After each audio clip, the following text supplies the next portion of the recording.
So the latest Guardians of the Galaxy trailer has come out, and to be honest, I was actually a fan of the trailer. I thought the trailer was pretty well done for the most part, but the main talking point of this trailer has to do with none other than the introduction of Adam Warlock in the Guardians of the Galaxy Volume 3. Not everybody is a fan of the introduction of Adam Warlock. People have questions. People have questions about his story as a whole and what he's going to mean for the universe. People have questions on his overall look, which honestly, he looks like a tanned person from Jersey Shore at this point who has clearly taken too much bronzer. But I digress. It is what it is. His introduction is going to be an interesting one. And I think a lot of people are going to have some pushback about it. And we're going to talk about specifically Eric July, the creator of the Ripperverse, who just recently explained in a video that he made that it says he explains why Marvel is introducing Adam Warlock in Guardians of the Galaxy 3, that it's utterly pointless and a botched opportunity. And I do agree that it might be a botched opportunity. I don't know if it's utterly pointless, but I agree it's a botched opportunity because of the time that they're choosing to introduce him, knowing full on well that if they introduce Adam Warlock as well as other characters they already had who were powerful enough to take on Thanos, if those characters were as strong as they were in the comics, but instead they nerfed them to make Thanos look stronger, but that's a whole nother story.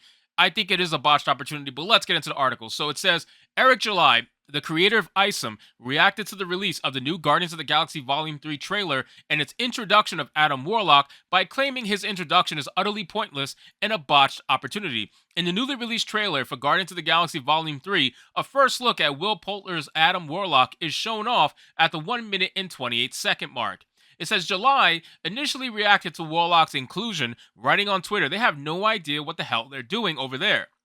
He added, it's utterly pointless to bring him in now, considering Thanos is gone. It's a botched opportunity. And that's true too, because Adam Warlock and Thanos have had multiple battles within the comic series. It's probably one of the most prominent set of duels that are in the comic book series as a whole. And the fact that you're introducing Adam Warlock after the major Thanos story is kind of like he said, a botched opportunity, which is why I agree with that particular segment. I don't know if I necessarily agree that it's utterly pointless because, I mean, nothing's really pointless at the end of the day. Somebody somewhere is going to like what you're doing, and introducing Adam Warlock is going to obviously bring some people into the movie theater that would have not normally gone had Adam Warlock not been there or the announcement had not been there. So it's not necessarily utterly pointless, but it most definitely is a botched opportunity compared to what they could have done if they even had a brain. He further elaborated on his thoughts on YouTube, saying these guys don't know what they're doing with some of these characters that get introduced, because I do think that there is no true cohesion with the Marvel Cinematic Universe, and it hasn't been for a long time.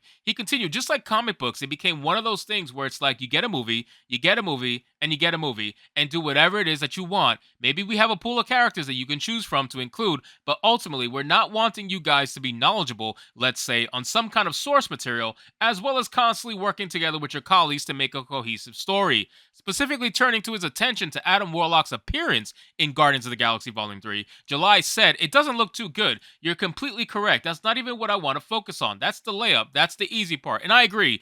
I agree. His looks are the easy thing to talk about because his looks are obviously a little out there. I will say that. Like, you look at his character and you could kind of say, like, you tried. You know what I mean? Like, you look at this and you're like, you tried. You kind of tried. But this is just like, what are you doing? You know, like I said, he looks like a Jersey Shore person who took too much bronzer. I mean, it really is as simple as that. He doesn't look as powerful or as majestic as the comic book variant. It just looks very, very strange. So it says he went on to cite his tweet and then elaborated, I called it a botched opportunity when it happened. I don't think Warlock was one of those characters that was tied up in some of the rights issues that they had because they alluded to him existing in a previous Guardians of the Galaxy movie, which they did do. I believe it was the last Guardians of the Galaxy movie that they alluded to Adam Warlock existing towards the end. So it definitely wasn't a rights issue. They purposely held Warlock out of the movies.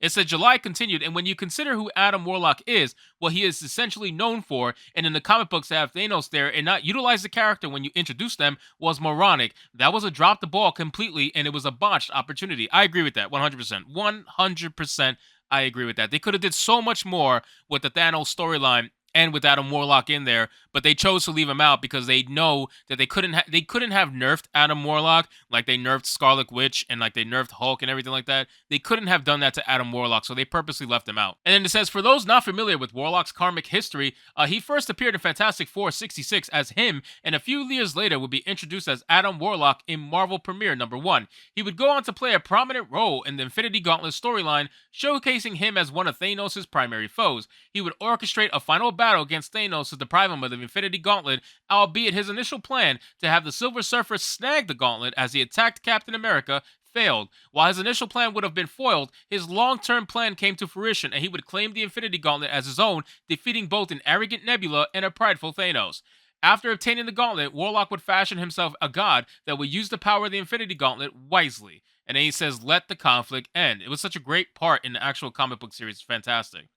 Referencing this comic book story, July later states in his video, there was so much opportunity and you just neglected it for what? And now you introduce Thanos' brother, you introduce Adam Warlock after Thanos is all gone, it's pointless. Now you're just like, hey, it's an IP farm, we have this character, let's use them. And it does feel like Adam Warlock is an afterthought. It does feel like he is now an afterthought because at the beginning, they introduced him somewhat at the end of the last Guardians of the Galaxy movie. Now they have fully introduced him in the latest Guardians of the Galaxy movie, and it just feels like a Band-Aid. It feels like something like, oh, we forgot we had Adam Warlock. Let's throw him in. You know what I mean? That's basically, like he said, it's an IP farm. He says, and I think that's the frustration. If you are not knowledgeable on the books, it's more of these are easy things, he asserted. Look, man, these fans are not asking you to just bend over backwards for the material. No, it's like, dude, show some love. They don't want to show some love.